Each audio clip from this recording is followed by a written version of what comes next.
بسم اللہ الرحمن الرحیم۔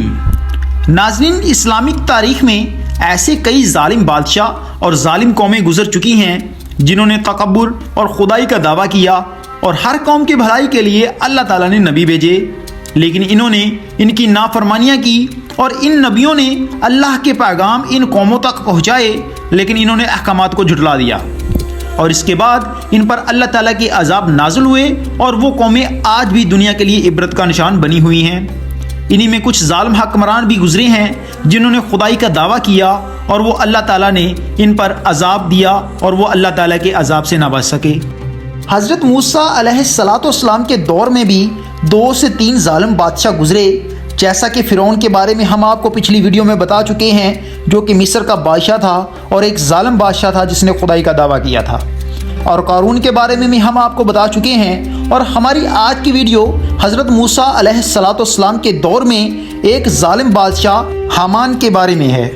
حامان کون تھا اور اس نے کس طرح لوگوں پر ظلم ڈھائے اور اس کا انجام کیا ہوا، ہماری آج کی اس ویڈیو میں ہم آپ کو بتائیں گے۔ ناظرین، قرآن پاک میں بھی اللہ تعالیٰ نے ان 3 ظالموں کے بارے میں ارشاد فرمایا، اور قارون، فرعون اور حامان کو ہلاک کر دیا، اور بے شک ان کے پاس موسیٰ علیہ السلام واضح معجزات لے کر آئے تھے، پس انہوں نے زمین میں تکبر کیا اور وہ ہم پر سبقت کرنے والے نہ تھے۔ قرآن کریم میں قدیم مصر کے بارے میں دی گئی معلومات بہت سارے تحقیقی حقائق کا انکشاف کرتی ہیں جو آج تک پوشیدہ رہے۔ یہ حقائق ہم پر یہ حقیقت منکشف کرتے ہیں کہ قرآن کا ایک ایک لفظ حتمی دانش کے ساتھ نازل کیا گیا ہے۔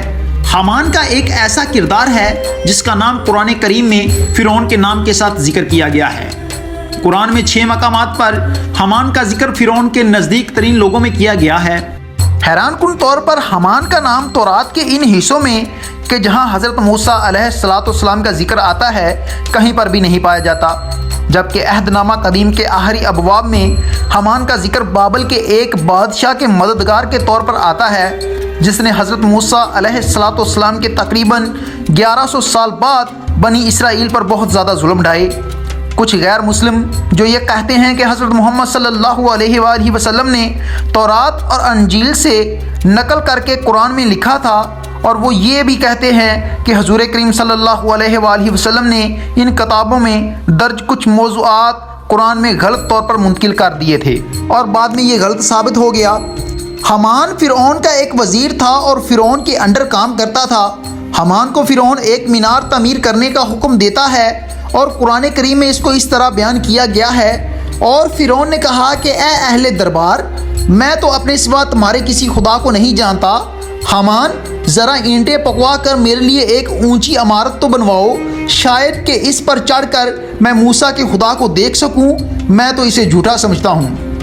مزید برآں قرآن مجید کی مندرجہ بالا آیات کریمہ میں ایک اور معجزانہ پہلو بھی پایا جاتا ہے، اور وہ یہ ہے کہ اس میں فرعون حامان سے کہہ رہا ہے تو میرے لیے ایک ایسی عمارت بنا جو اینٹوں سے بنی ہوئی ہو، اور قرآن مجید کے مخالف مورخین کافی عرصے سے اس بات پر ڈٹے ہوئے تھے کہ قرآن کا یہ بیان تاریخی حقائق کے خلاف ہے،